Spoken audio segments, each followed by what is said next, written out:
જાફરાબાદના બાબરકોટ ગામે ખાનગી કંપનીને માઇનિંગ માટે જમીનો સોંપી દેવાનો હિલચાલનો મામલો. ખાનગી કંપનીને 70 હેક્ટરની રિઝર્વ ફોરેસ્ટની જમીન ન આપવા ધારાસભ્ય હીરાભાઈ સોલંકીએ કરી રજૂઆત. રાજુલા જાફરાબાદના ધારાસભ્ય હીરાભાઈ સોલંકીએ વનમંત્રીને અર્જુન મોઢવાડિયાને પત્ર લખ્યો.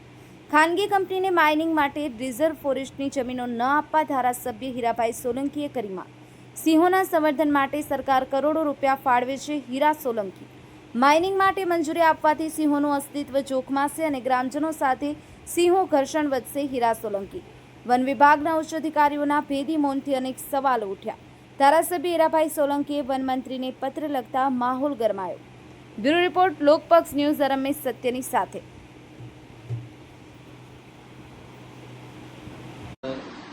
જાફરાબાદ તાલુકાનું બાબરકોટ ગામ 70 હેક્ટર જમીન જે ફોરેસ્ટ રિઝર્વ માટે રાખવામાં આવી હતી એ 2 દિવસ પહેલાં મારા ધ્યાન ઉપર આવતા ઘણા બધા લોકોએ રજૂઆત કરી અને આ રિઝર્વ ફોરેસ્ટની જમીન પ્રાઇવેટ કંપનીને માઇનિંગ કરવા માટે મંજૂરી આપી છે એવું ધ્યાન ઉપર આવતા તાત્કાલિક જ મેં અર્જુનભાઈ મોઢવાડિયા સાહેબને વન વિભાગના મંત્રીશ્રીને આ ધ્યાન ઉપર મૂક્યું છે પત્ર લખીને, અને સાચી હકીકત એમને આપી છે કે નથી આપી એ મારા ધ્યાન ઉપર ઓન પેપર કંઈ આવ્યું છે નહીં.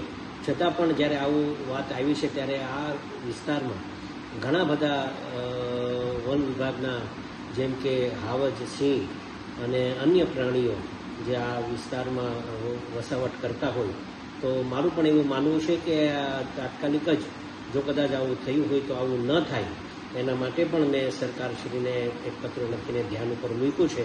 જેના કારણે જો આવું થાય તો આ વન પ્રાણીઓ બીજા બધા ગામડાઓમાં વસાવટ થાય અને બીજા બધા વસાવટમાં ગામડાઓમાં જોખમ થાય.